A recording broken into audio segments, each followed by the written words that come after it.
see you again, Bill, and thank you for taking the time to share your thoughts with me on a number of key themes that are relevant for the work of the Center for Strategic Philanthropy at Cambridge. Thanks, Badr, for inviting me. I'm excited about the great work the Center will do to advance philanthropy, especially in emerging markets.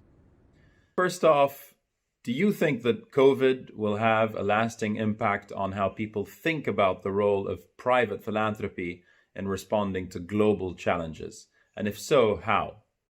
Given the scale and urgency of the pandemic, I think COVID will have a profound impact in several ways. For one, I think we'll see philanthropies engaging in more active collaboration, not only with businesses and governments, but also with each other. The COVID-19 Therapeutics Accelerator we've invested in with Wellcome Trust, MasterCard, and the Chan Zuckerberg Initiative, and funds like Co-Impact, where donors pool their resources to spur change, are good examples of the forms this collaboration can take. For another, philanthropists are uniquely positioned to ensure an equitable response to a challenge. In COVID's case, to make sure that diagnostics, therapeutics, and vaccines reach the billions of people who need them at an affordable cost. Philanthropy is also very good at moving quickly, finding new innovation, trying out things that governments would be very slow to do or might not see. And that'll give us a lot of great tools to deal with the COVID crisis. R&D is about finding good scientists, being willing to take risks, and we can encourage ongoing funding for partners to drive this type of tool innovation forward. I also hope that philanthropy will grow. Many US foundations are talking about increasing their payouts beyond the normal 5%, and even in some cases, borrowing so that they can fill in the gaps where the government has missed great needs. Some estimate that over 12 billion will be added to giving. And it is a great time to go out into the community, to see what's not being done, to try and help the inequities created here get solved as soon as possible.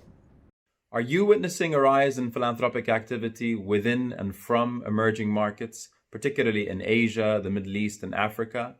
And if so, what do you think is or could be different about the nature and role of philanthropy in these regions? Well, of course, charity and generous giving is not new to these markets. However, if you just look at the economic progress, whether it's India, Indonesia, or Nigeria, there are a number of wealthy and very smart people who see great needs in their societies. The philanthropists I meet in emerging markets are eager to help increase opportunity for young people in areas like education, health, and entrepreneurship. A lot of these really innovative philanthropists are first or second generation wealth builders. So they're able to take the latest approaches to leapfrog and improve on practices and really set examples that governments and other philanthropists will benefit from. And are you excited about the potential for rapid growth of online or retail giving globally, including in the US? And what trends are you seeing in this space? Well, I'd say it's early, but I do see a lot of potential. Online giving has increased over the years as digital platforms has made it easier for everyone, not just the wealthy, to give to important causes. I know, Badr, you're working on one focused on the Islamic community, globally called Hasana.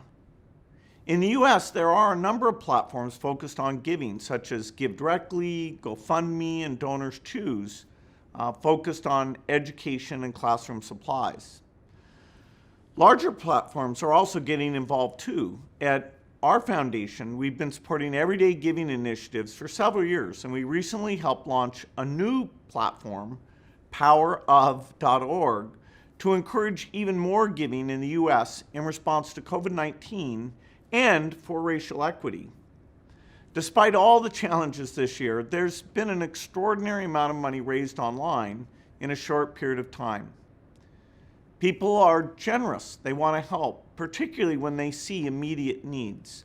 It's important to think about how this retail giving complements longer-term philanthropy because it will continue to grow. What are the best ways to successfully engage and collaborate with the next generation of strategic philanthropists, particularly the rapidly increasing number of donors from the emerging markets? Well, I've had an opportunity to see the development of a younger generation of givers, both within the Giving Pledge community and through the children and grandchildren of pledgers. Many of these young people feel they don't need to wait until they retire to start giving. They see today's challenges and want to start tackling them immediately. So that's very encouraging. Many of the younger philanthropists are particularly interested in impact, sustainability, and equity. They also are very collaborative, and I think we do need more of that in philanthropy. Some may be hesitant to take risks in their giving, but working together, they can take on the tough problems. I know I was worried about risk-taking after Warren Buffett made the incredible decision to donate the bulk of his fortune to our foundation. Melinda and I wanted to be the best stewards of his resources that we possibly could be. But Warren advised us that we shouldn't be conservative. He told us to take risks and swing for the fences. As always, great speaking to you, Bill, and I pray we'll be able to do this in person in the not too distant future. Thanks again. Thanks, Badr. I'm looking forward to seeing what the Center for Strategic Philanthropy will do, and I do hope to meet in person soon.